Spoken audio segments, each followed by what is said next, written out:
प्यारे विद्यार्थियों, आज साल का अंतिम दिन है। कल से आपकी 2025 वर्ष शुरू हो जाएगा। तो देखिए, इस गांव सैदपुर में अब की बार मौतें बहुत हुई हैं और एक परंपरा है हमारे यहाँ कि जब तक उसकी तेरांग नहीं होती है, पत्ते होते हैं, तो वहाँ पर जा कर के आदमी बैठते हैं। तो मुझे कुछ जगह पर तो बड़ी अजीब बात लगी। मैं आज आपको एक दो बात बताता हूँ। देखिए, एक आदमी ये कह रहा था जी ये फोन बड़ी बुरी बीमारी है। भाई बीमारी क्या है, अच्छी भी है कि नहीं जी? बीमारी ज्यादा है। कैसे बीमारी है? न्यू कह जी, एक आदमी के तो घरवाली मर गई और उसके दोस्त की घरवाली की नौकरी लग गई। अब नौकरी लग के वो अपना ड्यूटी पे गई और उसने वहां से फोन खुड़खुड़ाया। अब वो फोन गलती से उस पे जा मिला जिसके घरवाली मर गई थी। वो कहने लगी जी न्यू, हेलो कैसे हो आप? न्यू कहा मैं ठीक हूं। कि मैं भी यहाँ ठीक ठाक हूं और तुम्हें भी यहाँ जल्दी ही बुला लूंगी। वो बोला, है नालायक बिल्कुल, आप भगवान के यहाँ से भी फोन कर रही है कि मैं तुम्हें भी जल्दी ही बुला लूंगी। तो कभी कभी ऐसा होता है कि नंबर गलत मिल जाए और वो ऐसा मिलता है कि सटीक बैठती है बात। पीछे पता लगा कि भाई वो मेरे घरवाली का फोन थोड़ी था, मेरे घरवाली तो मर गई, वो मेरे दोस्त के घरवाली का था, गलती से लग गया यहाँ। एक बोला जी कभी कभी हो जाता है ऐसा। मन का कैसा हो जाता है कि एक किसान ने अपनी भैंस के नीचे लवारा छोड़ा, नहीं मिली, दोबारा फिर छोड़ा, भैंस फिर कूद गई।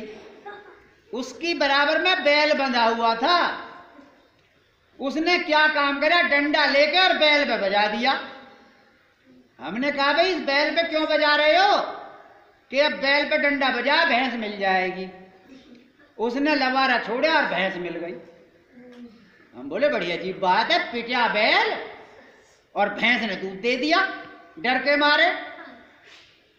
तो वो कहने लगा कि वो किसान रोज ही ऐसा करता था, यदि भैंस नहीं मिलती थी तो बैल पे लठ बजाता था और भैंस मिल जाती थी। बड़ी अच्छी बात है भाई। अब जाड़ा पड़ ही रहा है। मैं बोला भाई जाड़ा पड़ रहा है और हमें जाड़ा ज्यादा लगता है। तो कहने लगे मास्टर जी तुमने सर्दी देखी कहाँ है? मैं कहा भाई देखी कहाँ, मैं तो कांप रहा हूं।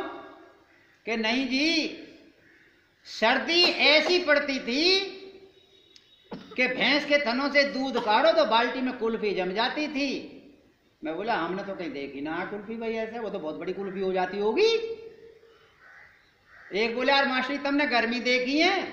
भैया हम पे तो गर्मी भी नहीं झेलती, अजीनों को अपना पड़ती है ऐसी गर्मी।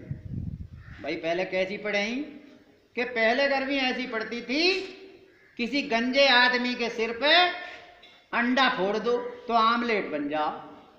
हम बोले आमलेट बड़ा अच्छा बन जाना, नमक ना मिर्च? न्यू कहा जी नमक मिर्च बाद में मिला ले। तो अब नया वर्ष आपका कल से शुरू हो रहा है। भगवान से ये प्रार्थना है कि भाई सैदपुर में मौतों को कुछ कम कर दे। बुजुर्ग आदमी है, उन्हीं की मौत हो तो ठीक है, जवानों की मौत नहीं होनी चाहिए।